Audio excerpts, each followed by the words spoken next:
I was at home when I heard the news, and I just dropped the phone.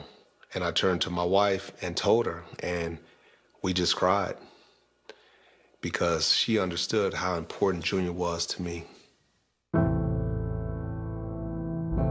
I know Junior struggled with some things. He would always hide it. Some personal issues and some things that he was dealing with. And he would tell me, he says, hey, I'm not perfect, but things will get better. I've watched him make some collisions, and I would sit back and say, how does he get up from that? Same thing with myself. I've never missed a game because of a concussion. Well, the conversation really started at Junior's funeral.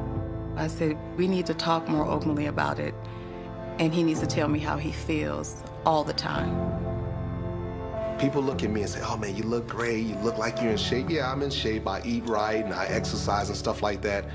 But don't get me on a bad day when I might go down in my theater room and just sit there with the lights off for an hour and not want to be bothered with wife, kids, anybody. Sometimes you feel spacey up there. You don't even know what you're feeling and you're depressed. And the problem with us, we hide it because we're big tough guys. We don't want people to know because it shows weakness.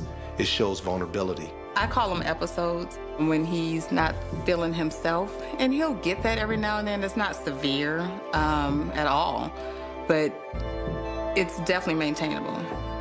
He's doing so well. He's doing very well. I mean, I give credit to the job that he has now with NBC. It keeps him going, it keeps him busy, it keeps him thinking. I do radio, I do TV, I'm reading all the time, and I have a wife who's smart, who always engages me, and that's the best thing that could happen to me because you have to exercise your mind. Because once you stop exercising your mind, everything goes downhill. Coming up. Am I scared the next 20 years? Yes and no. Boom. That's how you make a tackle. When I played, I was a little different. Rodney Harrison is one of only 2 players in NFL history to have 30 sacks and 30 interceptions. He went to 4 Super Bowls, but only 2 Pro Bowls. He played like Ronnie Lott, but at a time when it was no longer acceptable to do so. Lott was revered. Harrison was vilified. Near the end of his career, he modified his game. If you're a young player out there, that's how you hit without using your helmet. That was all shoulder-to-shoulder contact. Beautiful job by Rodney. A different major rules violation drew his stiffest penalty yet. I did admit to the commissioner that I did, in fact, use a banned substance. My purpose was never to gain a competitive edge, rather for the purpose of accelerating the healing process, injuries I sustained while playing football. I'm embarrassed, I'm saddened by it, and to this day, it still affects me.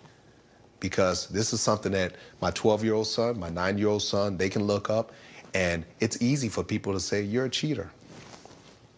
It's easy for people to say that. And it's not fair. I didn't do myself any justice because I worked hard. I worked really, really hard, you know, to get where I'm at and to try to take advantage of the opportunities. And I made a huge mistake. Throughout his career, Harrison's candor made him a media darling.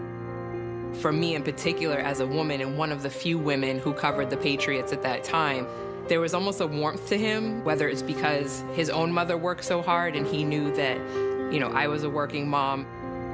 His mom gave him his start in football, and he became one of the best safeties in the game. She also helped him overcome a childhood stutter, and now he's one of the sport's highest profile commentators. I didn't know my son had that in him. I have actually sat there on a Sunday and cried because I couldn't believe it. What to make of a lightning rod? Captivating but shocking. Magnificent but polarizing.